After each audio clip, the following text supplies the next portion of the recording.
ladies and gentlemen. I hope you've had a great weekend and you enjoyed the taste of Belém.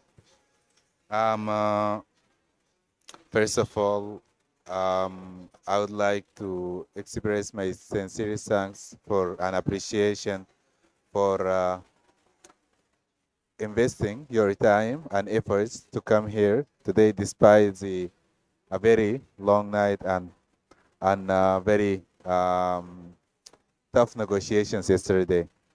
Um, uh, it's a privilege today to open this discussion on financing resilience in fragile states, unlocking Sudan's green transition here at COP30. Today, we gather not only in the space of dialogue, but in a moment of urgency. Sudan is experiencing one of the world's most complex crises, climate shocks, prolonged conflicts, and a mass displacement are converging to reshape lives, economies, and environment itself. Over the past 2 years and a half, more than 150,000 Sudanese lives have been lost, and over 20 million people have been displaced. Before we begin, I invite us to all take a silence to honor those lives lost and countless others who have been torn apart.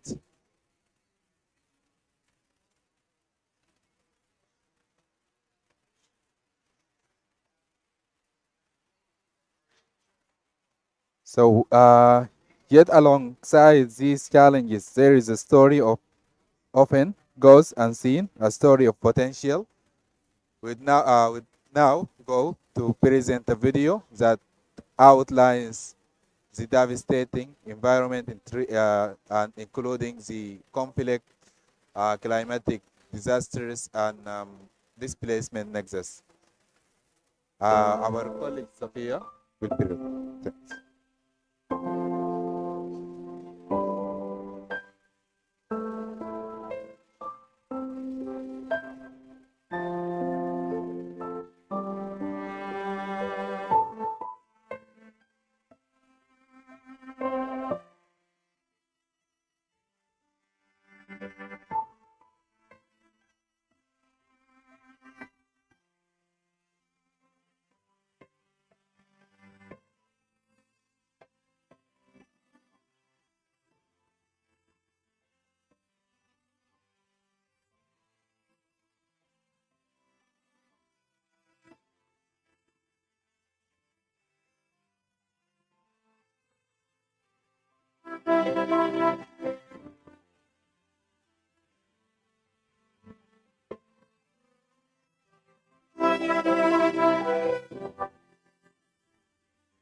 Thank you. I now invite my colleague Sophia to provide a recap on the video and what's undergoing there in Sudan. Sophia, the floor is yours. Yes, hello. Can you see me? Yes, we can hear you, Sophia. Okay. First of all, thank you for the detailed overview. What we just saw and heard are just highlights of how climate change and blocked conflict and definitely widespread displacement are reshaping Sudan's development pathways and the current situation right now, and how the resilience is now a priority. Uh, the figures shared on the video on the displacement, flooding, and extreme heat, and definitely uh, losses of people and losses of life remind us of the urgent challenges communities face every day currently on the ground in Sudan. Uh, we could also see that uh, that the local communities and the local enterprise are definitely being affected absolutely by the current situation, and uh, they're particularly vulnerable to climate impacts, while their overly sacred resources can worsen tensions and deliver further displacement. Building resilience in this context requires integrated approaches and strengthening local governance and supporting both displaced and host communities, and ensuring that interventions are sensitive to the intertwined realities of the climate change. However, uh, and I would like to say that in the fragile states like Sudan, resilience is not just a concept, it's a daily reality. Despite the limited resources and persistent instability, communities and local actors in definitely change regions, especially youth, are finding ways to adapt, innovate, and continue their lives. Young people are stepping forward as leaders, supporting displaced populations, and driving solutions that build both social and environmental resilience. Um, yeah, Yeah. it's just Thank a you so testament much, to their Sophia.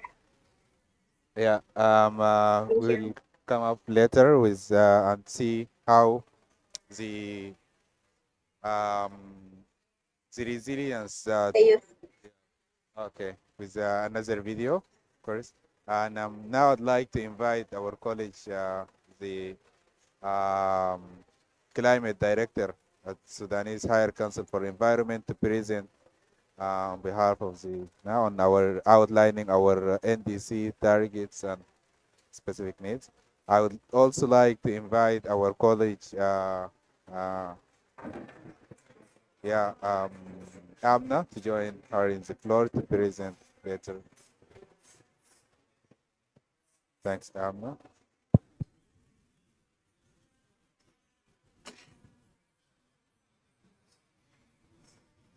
Yes, thank you. First, want to appreciate and thank the IID, the NDC partnership, and Zero Waste Organization for organizing this event to elaborate on our NDCs and our position in Sudan. As we know, all Sudan facing a active internal war and deep humanitarian and economic crisis has impacted the capacity of the government and institution to plan and implement. And we see the video and we say that one picture or a video can speak the more million of words. So the revision of NDCs due to these circumstances is very crucial because we have a real need to revisit our baseline, the sector, the target, and also model scenarios in the context of the current war. It is very urgent to take climate action. However, to ensure these action are relevant, cost-effective, efficient, the revision of the baseline sector priorities and realistic target is crucial. NDC's stock taking is very important step that Sudan intended to undertake with the support from developed partner. Uh, yes, we are in need of this revision due to new and circumstances. For example, the international funding is weak and irregular despite the need to implementation of adaptation. Our NDCs 2022 estimated estimated that the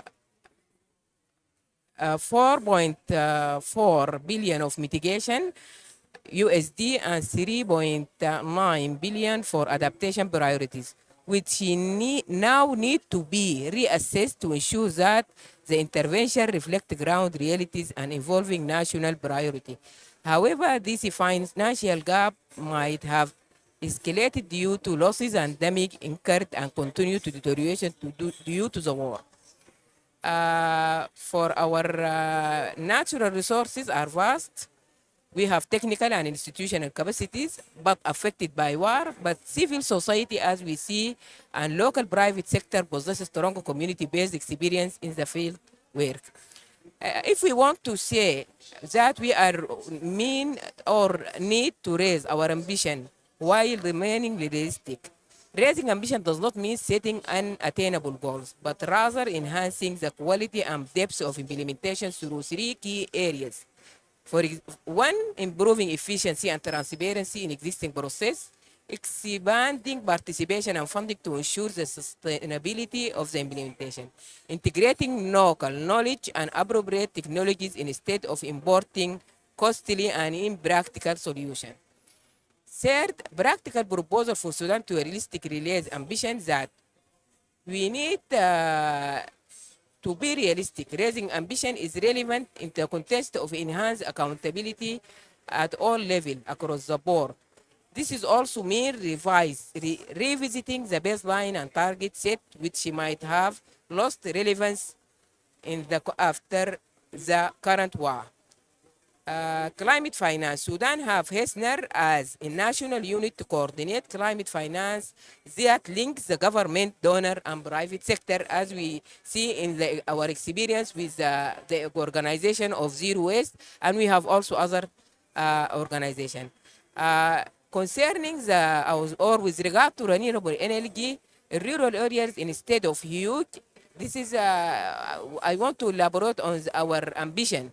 In rural areas, instead of huge station, focus on a small solar energy project. Sudan has high solar irradiance and private sector is capable of controlling. Also, in the adaptation, we have climate smart agriculture. Smart agriculture support farmers with low cost technologies. Building simple monitoring system with low technical applicant is one of the instruments to be used.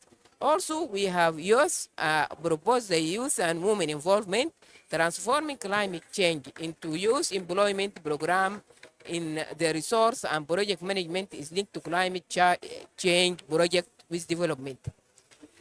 We are looking for regional cooperation, strengthening with neighboring country in water and energy management. Increase the efficiency, attract funding from African initiative. This is for the regional cooperation. How can ambition be expressed in the updated NDC? The revision of NDCs is very crucial because we have a real need to revisit our baseline, the sector, as I said.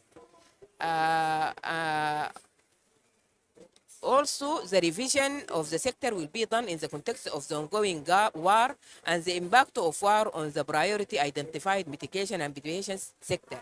The revision of NDC priority sector will guide the recalibration of NDC target and revision of NDC. Identify the most climate vulnerable sector, communities, assess asset, systems, and examine specific driver of their vulnerability. Assess how social and economic factors include the impact of occupation and conflict. Intensify or reduce this risk. Analyze the root causes of vulnerability with particular attention to women, youth, children, indigenous people, and other marginalized groups and gender differentiated impact. Integrating peace, which is very important, and stability as key focus for adaptation is crucial as climate change and security are linked in Sudan. In this regard, we intend to rephrase the climate risk and vulnerability assessment and take stockholder involved risk, vulnerability, and opportunity. For example, we have including a measurable quantified goals such as increase the energy use from renewable by 10 to 15 percent by 2030, rehabilitation of 5,000 hectares of degraded land, goals that can be achieved with local capabilities and other are contingent to international support.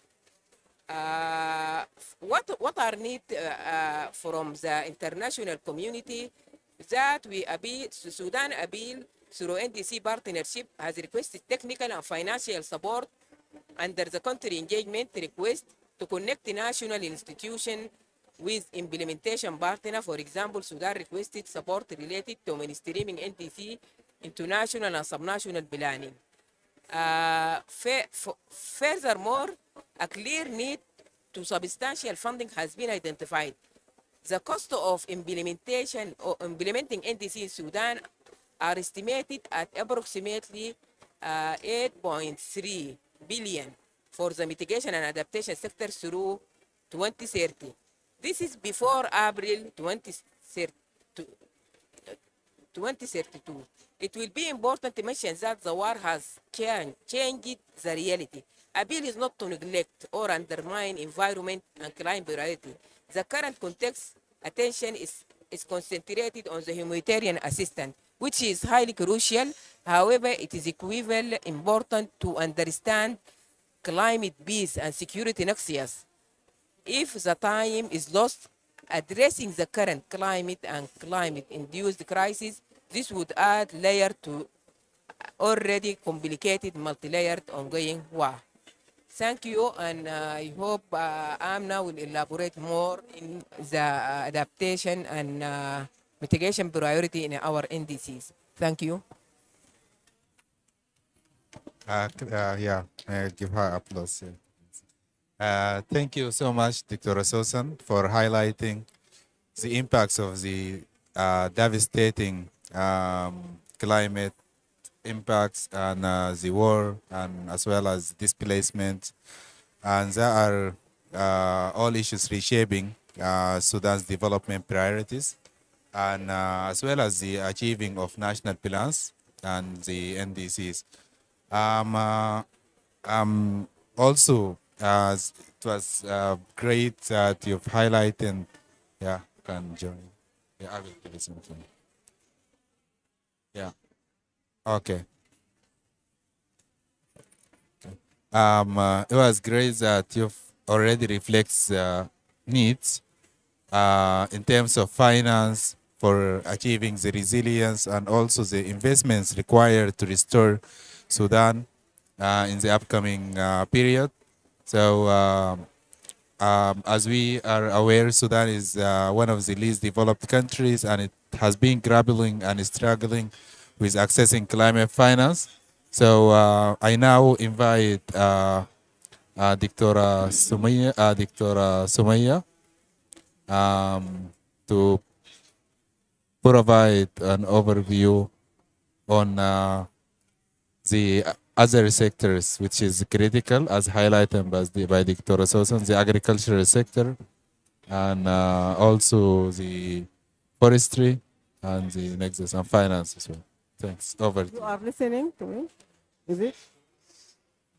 Bismillah ar-Rahman ar-Rahim. Good morning to everybody. I would like to thank Zero Waste Management Organization, in collaboration with IAD and HISNAR for organizing this event. It is my pleasure to share my views in this event.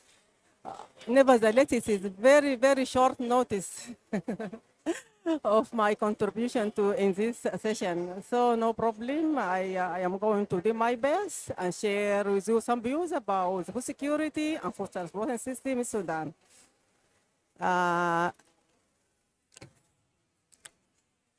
Yes, I am going to speak about the declaration that had been declared within the COP28 in UAE about the peace. This declaration is about peace, climate, and resilience and recovery. The climate change COP28 issued the climate relief recovery and Peace Declaration. This declaration is a pioneering initiative to integrate security and humanitarian issues into the framework of the UNFCCC, addressing the relationship between the climate change and the food security.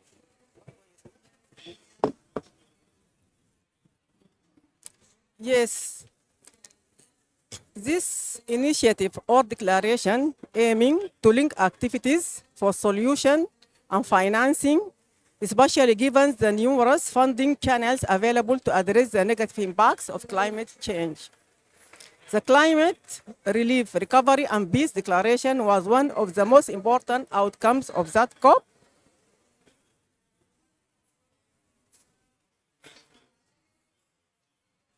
Yes, it is a unique context to build a relation between the food system transformation issues, in particular, track 5 in the food system transformation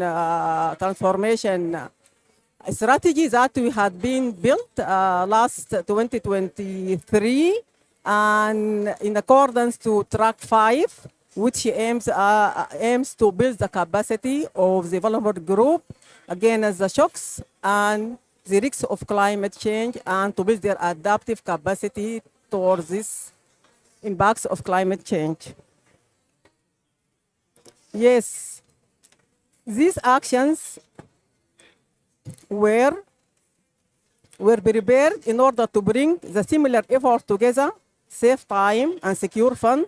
A coalition, it is a coalition of governments, international and regional organizations, international financial and institutions, climate, environment, development, and humanitarian entities and peace actors who released this declaration.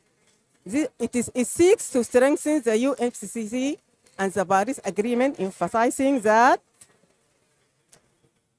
the LDCs countries and developed countries are in urgent and immediate needs and specific circumstances according to ongoing conflicts and wars associated with impacts of climate change.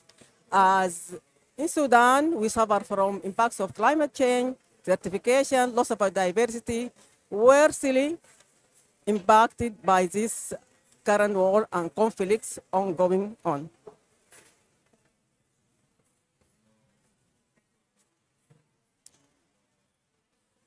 These initiatives aims to attain the SDGs that calling for leave no one behind after 2030 as per the SDGs agenda. This initiative is led by IGAD, Group of 27 and China, and it is an exchange of views among conflict-affected countries. The Sudan, one of these countries, and we have shared our views within this pact when it had been in a formulation phase. It had been done within the capacity of the Food Security Secretariat, and me and Dr. Fatma, the secretariat, the manager of the Secretariat Food Security, actively participate in formulating this pact by adding our views as country impacted by this war associated with climate change.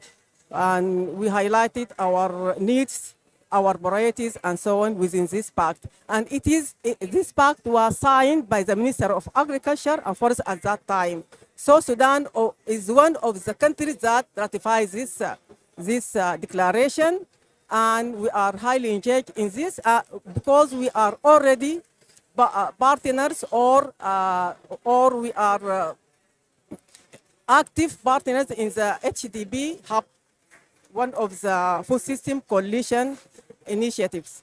So this initiative by now had been advanced more, and the food system hub prepare their self to have actually be linked by UNFCCC actions. They now develop what they call food system conversion transformation initiative.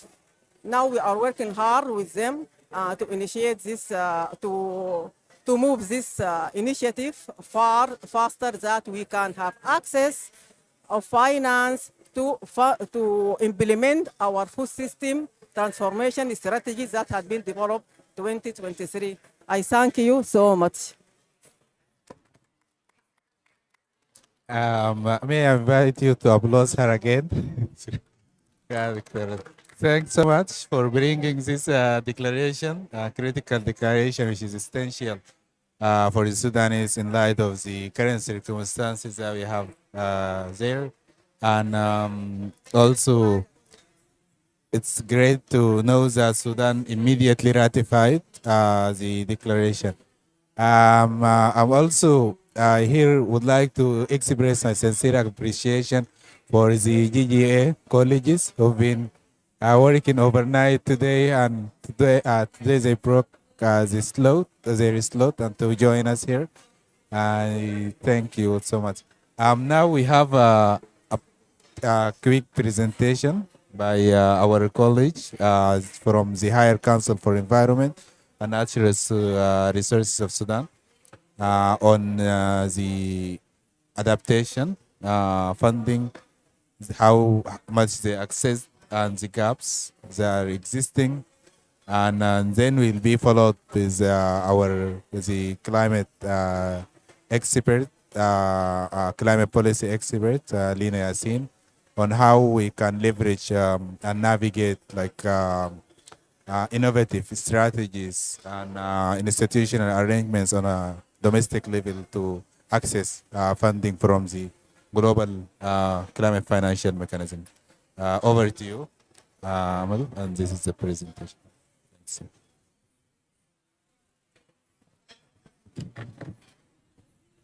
Thanks. Thank you, Mustafa.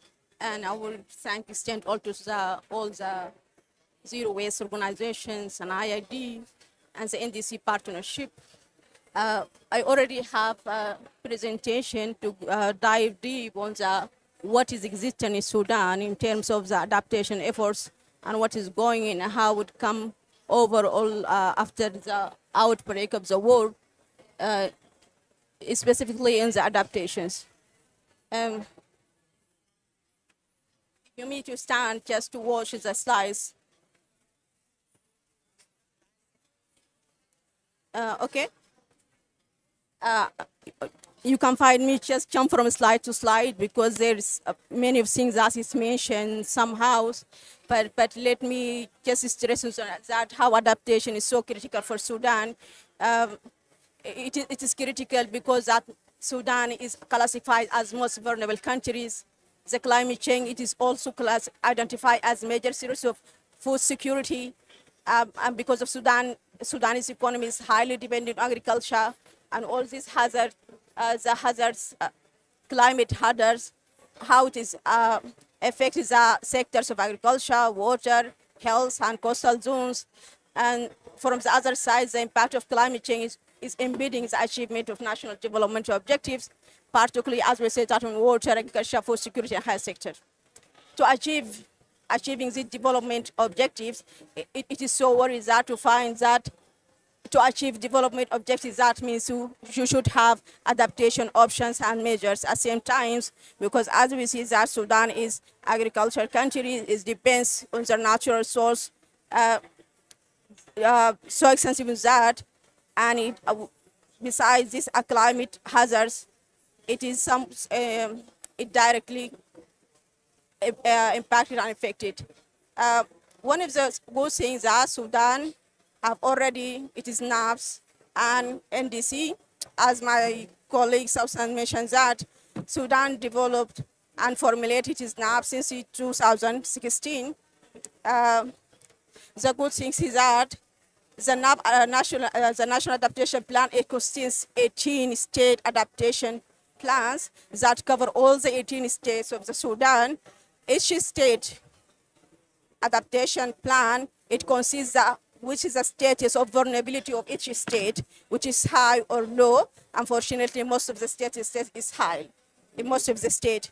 And even they identified which areas that is affected and which localities and which is sectors more than others one. If it is water is more vulnerable than agriculture or other things.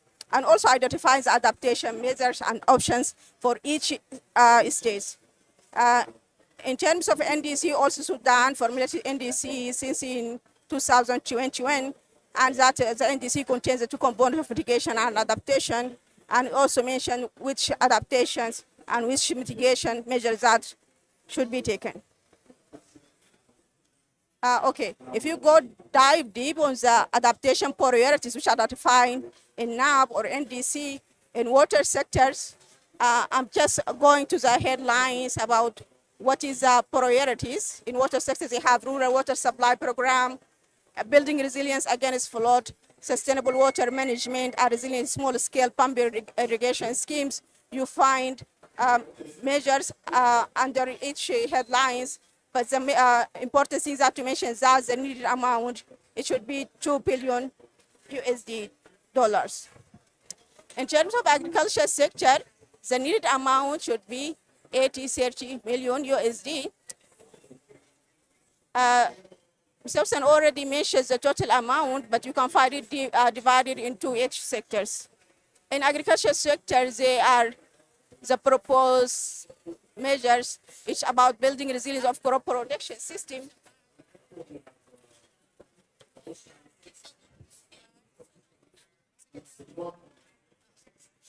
In agriculture sector, it's about building resilience of crop production system in terms of adoption of improved adaptation technology. It's about solar systems, water harvesting, and also about climate resilient agriculture, about provision of agriculture and rural finance. And when we talk about agriculture sector, we mean the cropping system and the livestock. When we talk about the livestock, we talk about resilient livestock production system, about how enhancing animal health services and how about increasing the animal resilience against the climate-related epidemic disease. And we talk also about building resilience of rangelands in case of rehabilitation of disease or spreading the rangeland seed restoration and providing the food for the animal or livestock sector.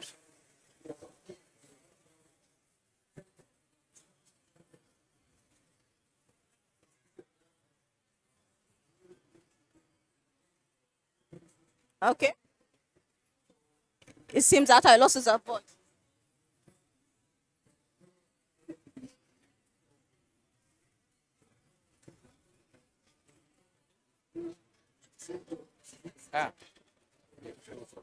Oh, okay.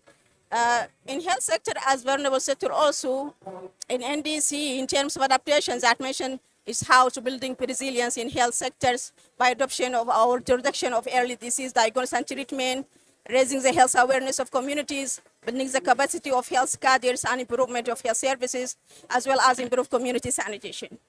I should go more further than that. That's okay, or do you have time? Okay. Okay.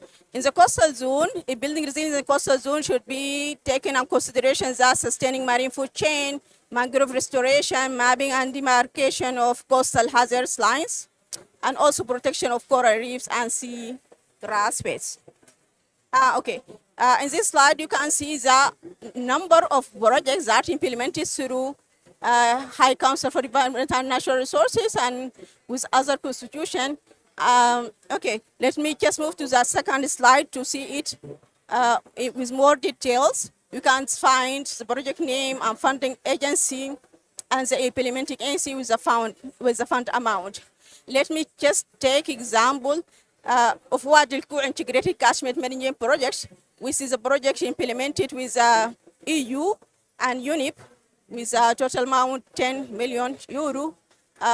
It classifies this project as lesson learned and successful project, which as using as peace building, which is implemented in North Darfur.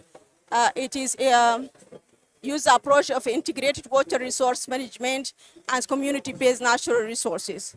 But when we go through all the, this is a Wadi al-Kur, and how these communities involved in planning and implementation of the project. And when we go to all the projects, we can see most of them, if the funding agency, it can be JEF or GCF. and with limited fund amount, it's ranging from 1 billion to 20 million.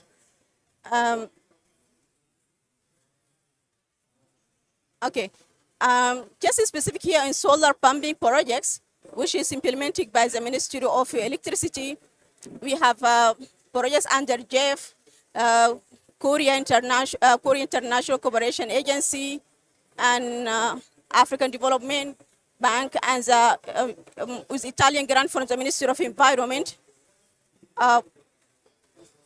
Some of them are already implemented, and some of them are ongoing projects. We can see here, it seems that it is a big project. Okay. We have here in this slide, Sabri, it didn't implement yet because of the war. We talk about the building resilience in the face of climate change within traditional rain-fed agriculture and pastoral system in Sudan.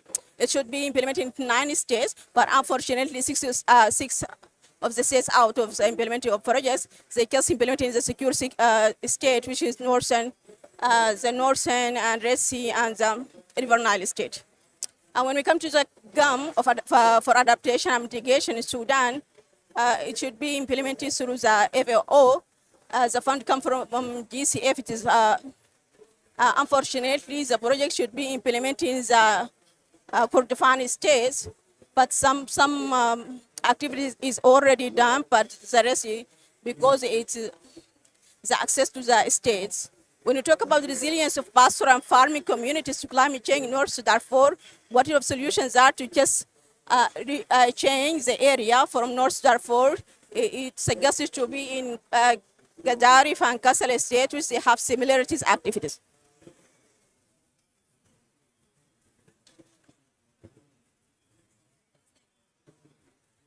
Mustafa told me that just to be more than that, I will do that.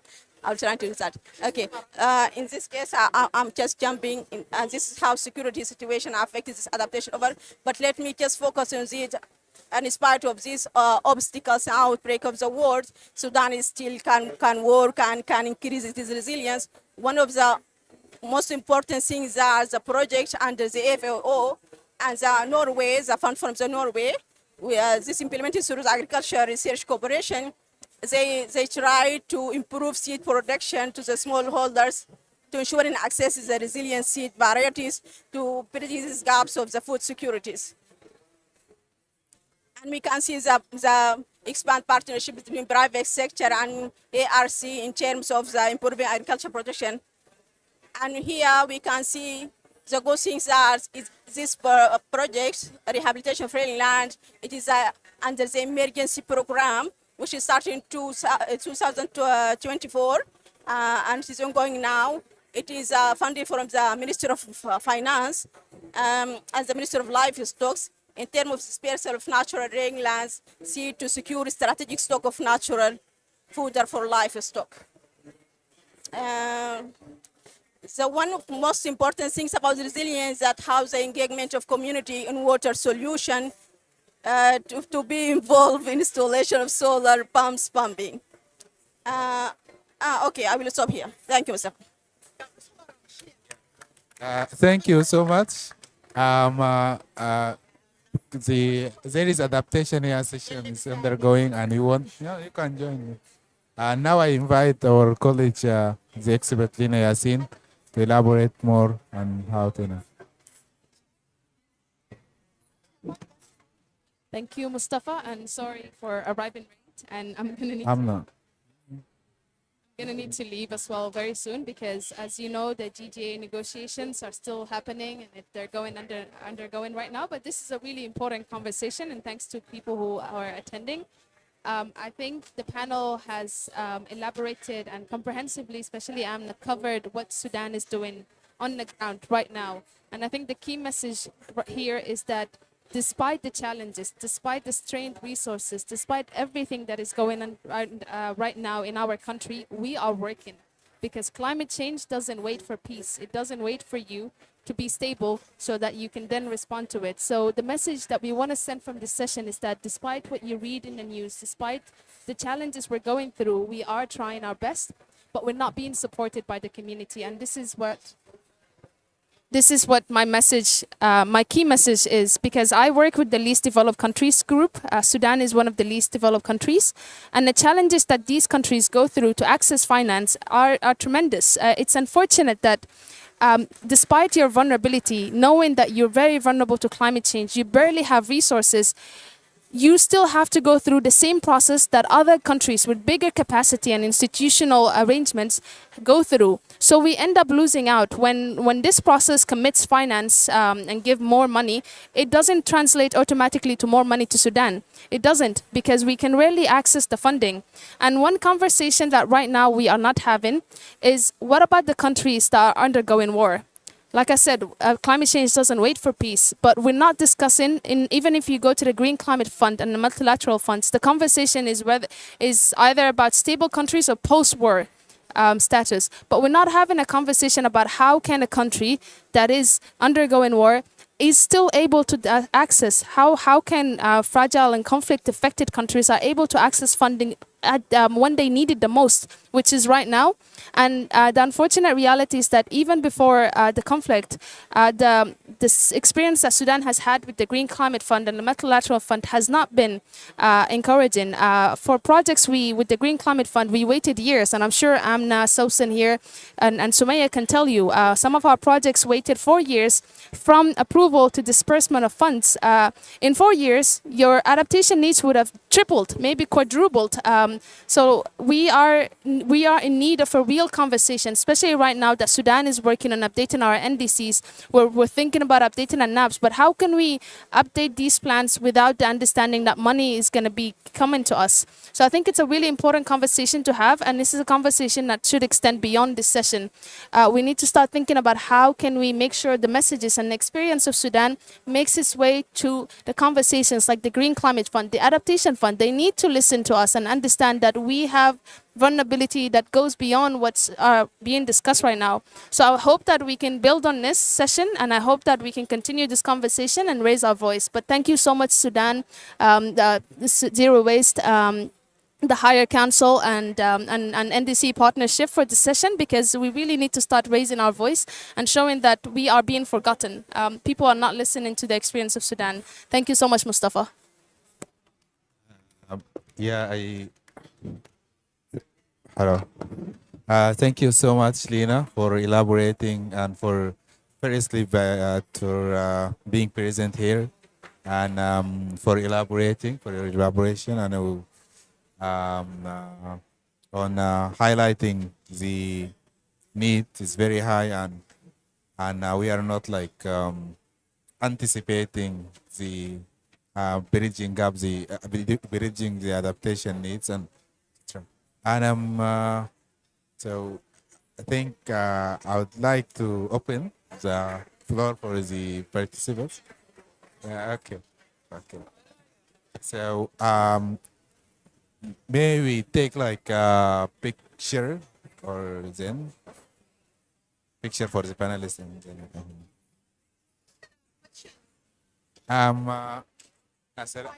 they have video session.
Thank you very much.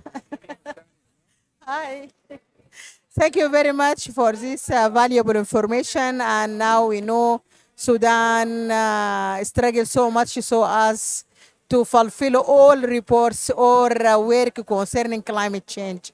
Now, guess I need to mention that according to what you said, all of you, for NDC 3, Sudan have a different situation now.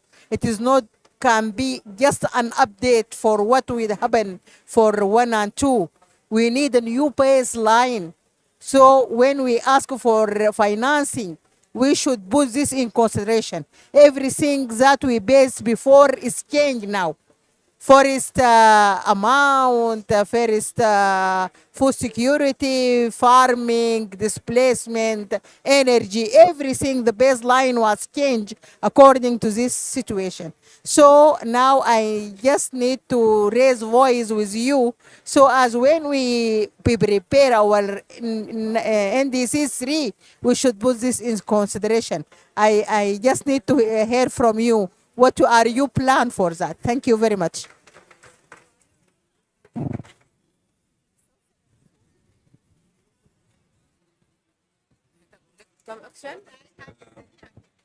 Thank you so much, Doctor. And I would also prefer getting another questions, yeah, and then we can address them all. Thanks. طيب السلام عليكم. أنا عبد الباقي محمد. My name is Abdelbak Mohammed. I'm from the Federal Ministry of Health in Sudan. I work for the Emergency and Epidemics Control. I'm very happy that I'm being here listening to all of you. And I appreciate the effort that you have put, all of you, in reflecting the realities in Sudan in terms of the adaptation efforts that they are doing before and during the war. Gladly enough to see that that we have the NAPs and we have the NDCs, and we are looking forward to updating this.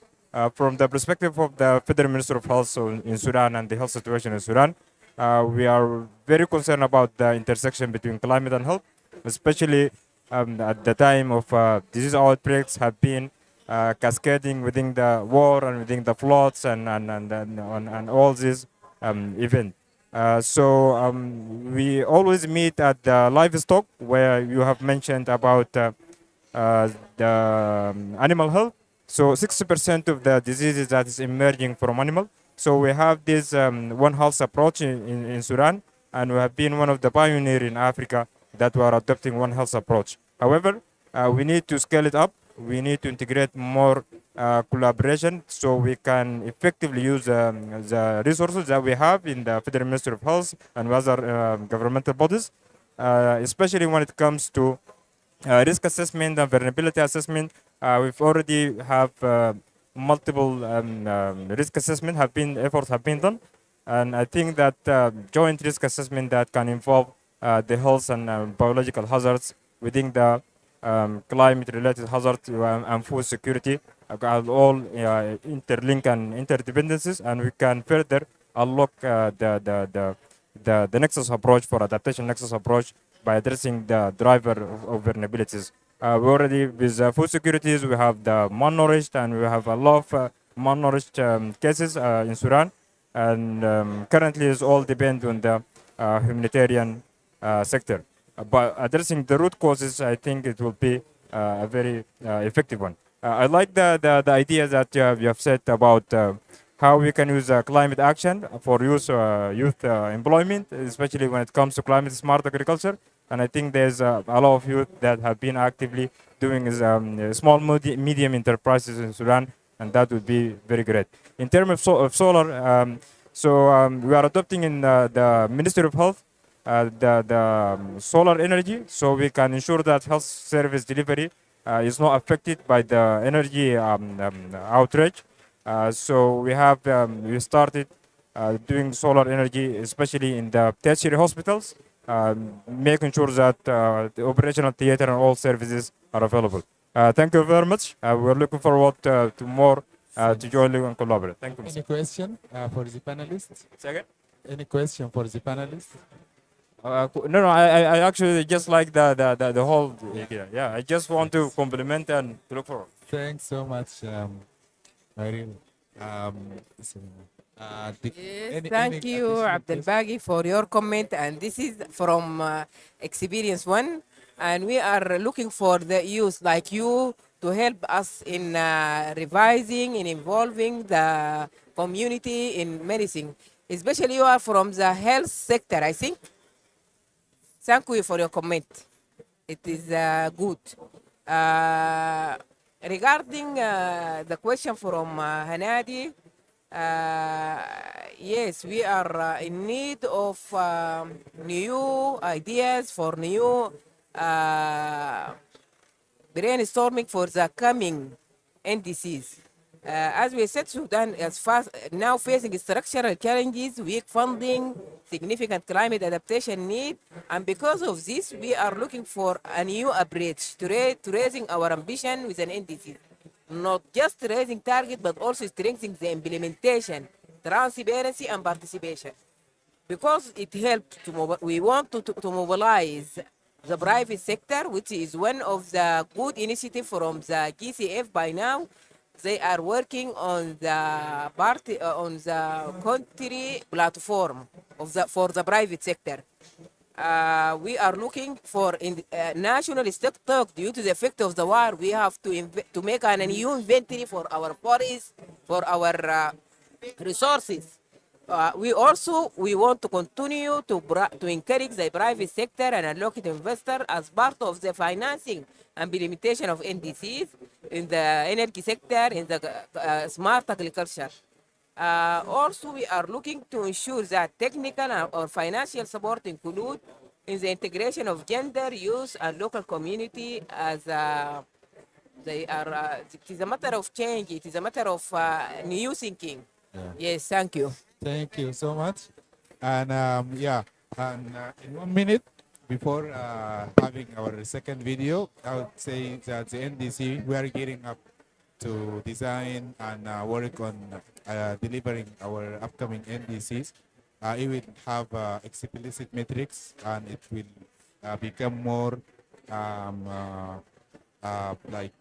detailed, yeah, and including in each sector, not like a generic one. And also in terms of the finance access, we are planning also and thinking about working, having local direct access entities in order to accelerate accessing finance from the global finance mechanisms and etc. We have 3 minutes only, and we have video. It's after the video. After the video. Thank you. Sumaya, do you have any financing concerning this initiative? What we gain so as we be part of that initiative concerning food security? Thank you, Hanadi, for this question. Yes, this the spoken. I have spoke about the declaration which has been ratified by the ministers and organization and financial mechanisms so as to provide finance for food system and food security activities. So we aim that this initiative should provide the food system transformation action plan with some support that we can implement the 5 tracks of food system. We have 5 tracks. These tracks were extracted from the Sudan pathways of this system. So this initiative is fully now is aiming to be fully aligned with UNFCCC actions. That UNFCCC actions have financial mechanisms like GIF, GCF, Adaptation Fund, LDCs finance. So if this initiative is properly linked with this UNFCCC actions, we can have access finance to implement our food security actions. Thank you. Thank you so much. I hope she covered. May I ask you additional 5 minutes? Okay, thanks. Yeah, and now we are, as we are approaching the end of our session, as we highlighted that despite the hurdles, the challenges that we are in, but yet there is always hope. There is always a story of potential, and Sudanese has, as a community, as a government, as a private sector, as a humanitarian, local and international, there demonstrated that very well. So now I invite our colleague Safia to present the second video on yeah.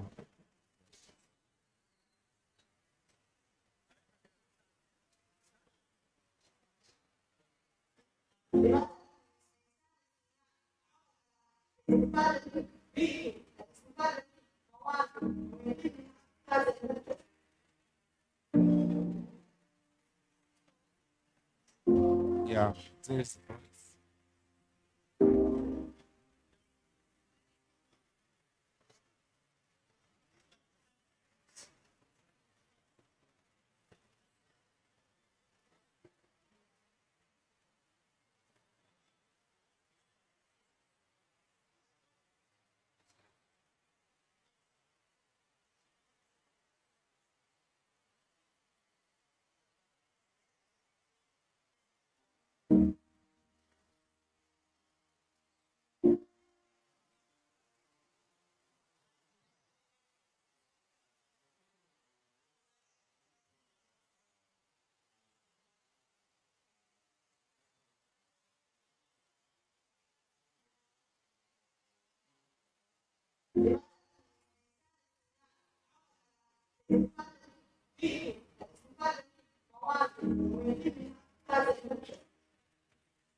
And thank you so much.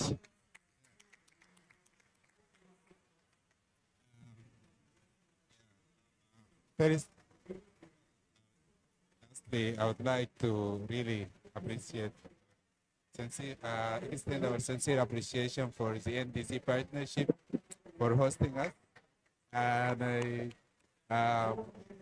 we really hope that this collaboration continues and optimize also the way further bringing up, reflecting the needs and the priorities of Sudan's better together. And yeah, thank you so Um, much for all the participants. Thanks so much.